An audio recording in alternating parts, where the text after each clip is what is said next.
topic. We are talking of the child of Africa. Today is the International Day of the African Child. And in the studios we have Honorable Bernard Atiku, and is the MP of Ayivu County and also the chair of Parliamentary Forum for Children. Good morning, Honorable. Good morning, Doctor and listener out there. We have also Mrs. Rita Nkemba, who's the founder and proprietor Dwellings Places. Dwelling Places, yes. Okay, good morning to you. Good morning to you, Doctor, and good morning to our listeners. Actually, my name is Ramadan Govi. Okay. Not Doctor. Well, okay. And we are going to be talking about the issues which affect children. Yes. And it's good to start with you, who actually keeping these kids dwellings. I'm sure these are homes for children. Well,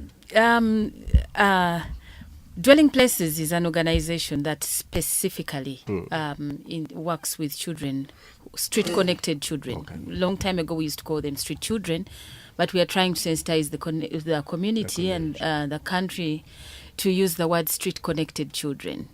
What's the difference? The difference is that, the streets don't give birth to children. Oh. But children come from communities and they end up on the streets, and then somehow the street becomes their area of survival. So, and now in this day and era, we see children who are actually born on the streets as second and third generation.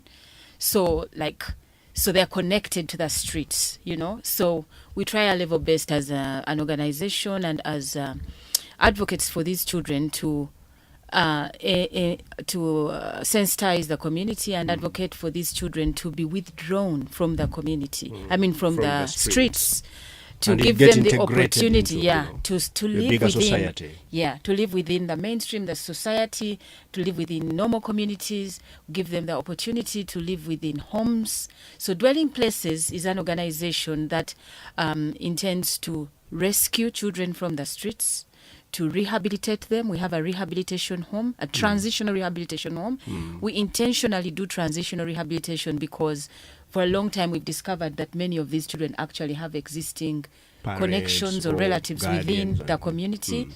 So we just take these children for a minimum of 6 months for rehabilitation, for reintegration, to reintegrate them back into schools. And then we do reconciliation. The process of reconciliation is when we actually trace for the parents and any existing relative or any well-wisher who would take on a child who we failed to find connections to the community, biological connections with. And then we do resettlements. So we do our level best to get these children into the community, to resettle into the areas where they've come from. And on top of that, then we place, after resettlement, we place these children in schools because we are convinced that one of the best ways to keep children off the streets is to support them to stay in schools. These children, when they get into schools, they find their own social networks, they reconnect. I know there are so many things that are within the domestic family that may be beyond our control, But at least when children are connected within the schools, they are empowered to create their own social networks. Yeah. If a child, you will find that, when the best thing in this country, in the world, I think in the education program in many places, is that when children go into school, it becomes uniform. It doesn't matter whether you come from a rich family, you wear the STEM school uniform. Yeah. So it doesn't matter whether the family is broken and whatever. When you come to school, everything you leave at home. So children have this resilience to actually equal. Yeah, to stay in school. They have the same teachers. So we are advocating on this thing called the journey of hope. We say education is the best opportunity equalizer. And we are also saying, as people who are advocating for children who are street-connected children, that if we get that point where we actually agree and we tell the communities that education and taking these children to school, giving them that opportunity to stay in school, is one of the basic solutions to withdrawing children from the streets. That's So what we're doing. have you succeeded in getting how many children integrated back in the mainstream Well, from the society? time that we started as an organization, we have reintegrated and resettled 1,600 children. Oh wow. And that is great, and it could be a wow, but sometimes I feel bad because It's I a wish, very diminutive kind of I percentage. wish. How I many wi- kids do we have on the streets in Uganda? Well, unfortunately, the statistics are so As usual. static. So- Like 10,000 is what everybody has been saying since 2006. But with us, we need to have a lot of research to Maybe actually they have find reduced. out. No, I don't. I wouldn't say so. I wouldn't Honorable, say so. you are the chairperson of this parliamentary forum for children. What do you do, by the way, in Parliament? This forum, what does it do? Thank you very much, Ramadan and Rita. As Parliament, of course, you all know our constitutional obligations, and whatever we do in that forum is centered around those mandates or the constitutional mandate of members of Parliament. But this is more of a networking forum to give access to other stakeholders to the Parliament. And this is more focused on issues to do with the children. We know that there are various committees that work for the benefit of this country in general, but there's no specific committee that works on issues of children. Much as we know we have the Committee of Gender, where matters of to do with the children's welfare is handled. Yeah. So there are other things that need, daily attention, or that need urgent response, that need advocacy and lobbying from members of Parliament. And where the committee cannot adequately handle that is when a forum like this comes of essence and bridges that this gap. is a forum of MPs. So for members of Parliament, but we work in a partnership with organizations like dwelling places, let's say NGOs and civil society organizations, so that issues that are not coming on the fore for debate on the floor of Parliament can be highlighted and given attention. And we've done that quite often through motions, through, for instance, we successfully amended the Children Act after it was on the shelves for over 15 years. Now we have another bill Amending to do what exactly? Now there are certain the act then, the Children Act then was not comprehensive enough in terms of addressing some of the rights associated issues, which were able to handle about 15 sections. Things like corporal punishment, punishment, whatever. Were able to. Some Ugandans think you are the people who are spoiling Ugandan children. Not at all. Not allowing teachers to give them some canes. These are standards. It's not about. Of course, we have seen the effect of administering corporal punishment in a raw form. There's a way you can discipline a child. There's a way you can instruct a child to avoid doing bad things, or to correct a child who is caught in between. In discipline without battering, because we have seen children have been maimed, children have lost limbs, children have become disabled, others have, as Madam Nkemba has said, run away from home because of the effect of corporal punishment.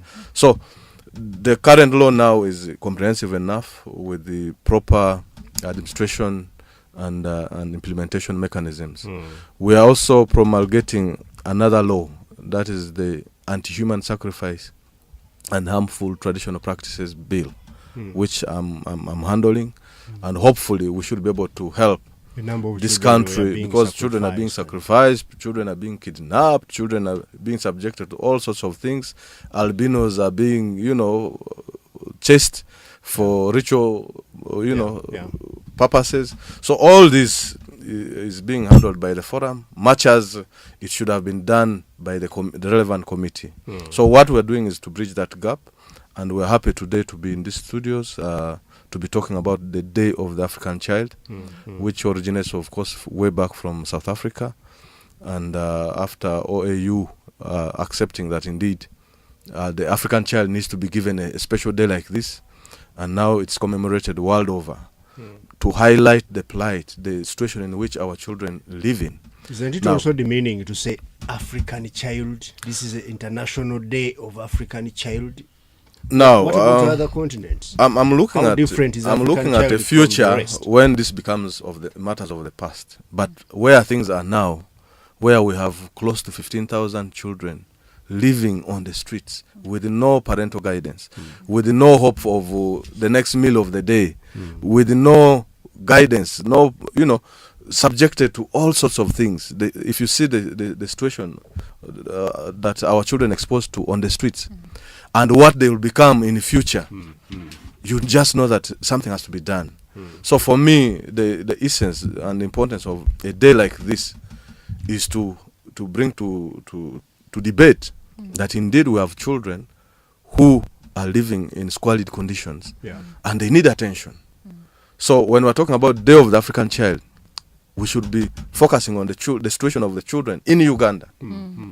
Yes. That to me It's is a what day makes of sense. children in Uganda. Exactly. Rita, Yes. Uganda is a country of children. Yes. Yes. We have failed to produce so many things, but we haven't failed to produce children. Yes. Yes. So have a very big, young population. Yes, yes. About 51% of Uganda's... It's now 54%. Yeah. 54 Yeah. of Uganda's population is below 15 years. Yes. Correct. Yes. And our actually median age in Uganda is 15 and a half years. Yes, We are the yes. second youngest country in the world. Yes. And on a day like this, and you are seeing the socio-economic challenges in the country, poverty has increased.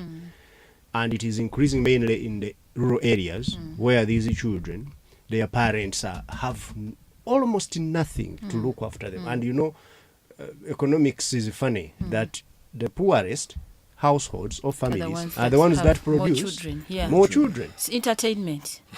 Huh. Yeah. The only source of entertainment they have is the source of children Yes. as well. So how do you then address this holistically, such that you are not just as dwelling, places, you are not just treating the symptoms? Yes. Because at the end of the day, we might have dwelling places expanding and Yes, expanding yes, all over. yeah.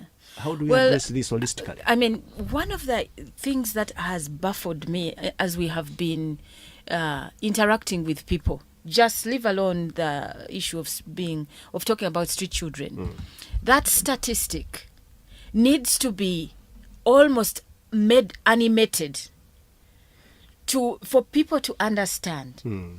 It's one thing to say poverty has increased, but why? Compare it to the numbers of children who are in this country, 15 years and below. What are they going to do as a workforce?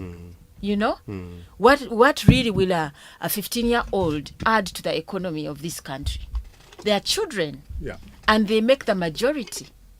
Even if we went a little further and went to the 75%, I think, that are below the age of 35 in this country, as you've said, we are the youngest population.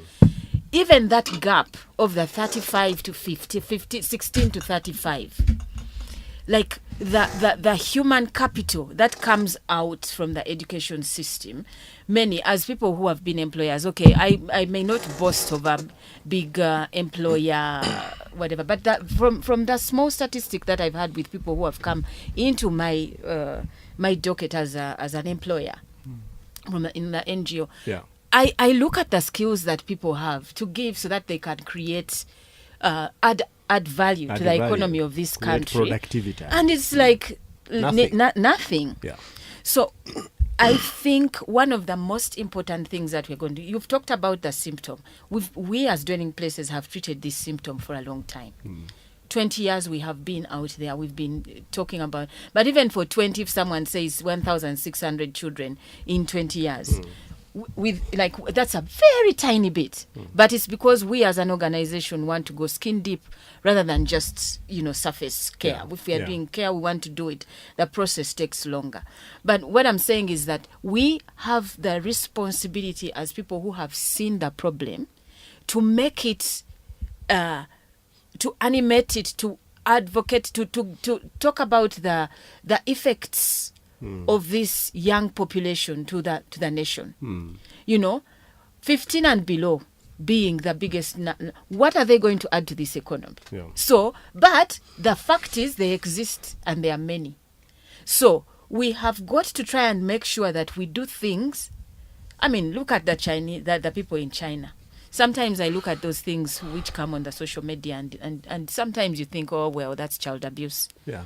But I've watched a small kid, a video of a small kid. I don't advocate for it, but a small Chinese kid who was actually behind a truck that was collecting bricks from a certain place to go to the site. This kid was so short like this, like he could not even reach the lever of the thing. But at that age, what are we showing? What do we have that we are showing that the population that is the most, so that it can add to the community, to the economy? What are we doing? I mean, people talk about Uganda as the pearl of Africa, and they say we are an agricultural country, and gifted they say by nature. All sorts of things. People use this word now. It's a slogan in Uganda, that Uganda Zab, and nowadays actually they use it as almost an abuse. Mockery. They look at you and they say, well, people mocker, have dropped garbage somewhere, and say, well, Uganda Zab. Zab. But people should change that and actually stop lamenting over like poverty is killing us and everything. They should realize we have the responsibility to actually animate and tell the population that the fact is we have a very young population.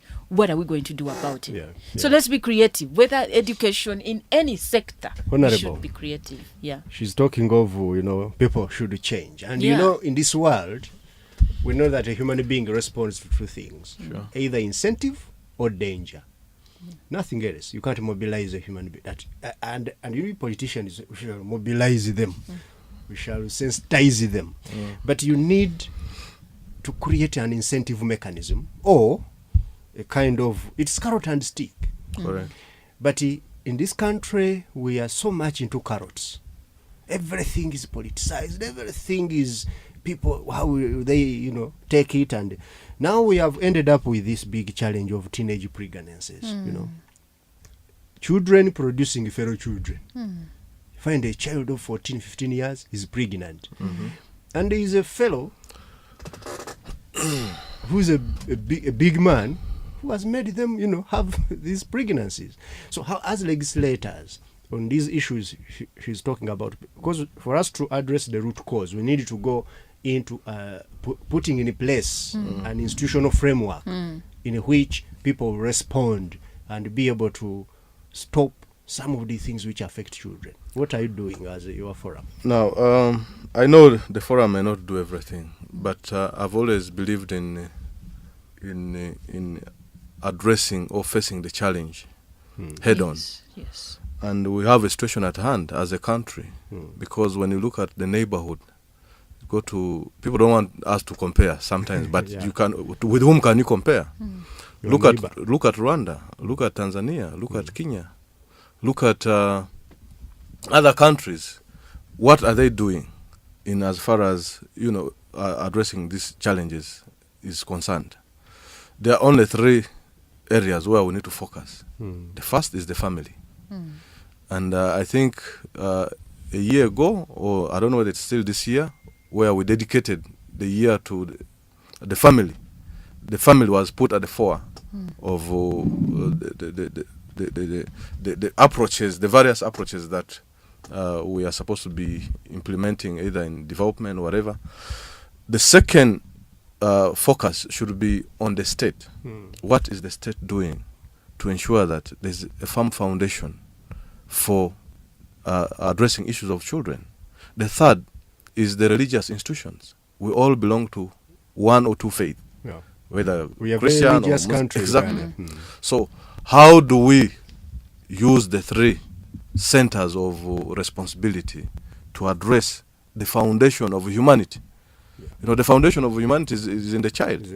Now, they say a child is born like a white sheet of paper, and whatever. Very plain. Is exactly. Yeah. So it is us. It's up to you to ensure that we put on this plain sheet of paper the right morals, the right attributes, the right attitudes that will in future build this country.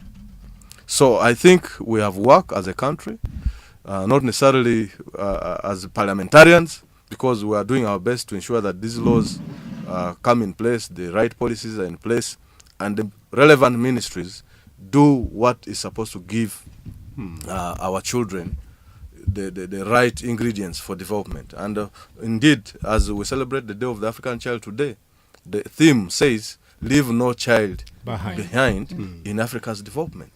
So what we are supposed to do, for instance, the budget that was read recently, how much of that budget is going to address the challenge at hand to ensure that our children indeed get the right platform. That's why we're going to resources. Speak exactly after the break, and now break it down on this budget. All budgets we're always listening to. How are they addressing these issues which we talk about? Right after the break.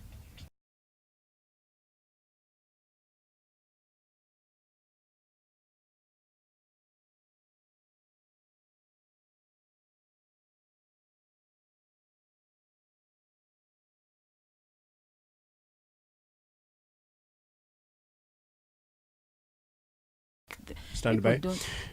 We are back. We are still on VPN. We are talking about the International Day of African Child. We are talking about, getting the child of Uganda back on agenda to ensure that we can improve their well-being.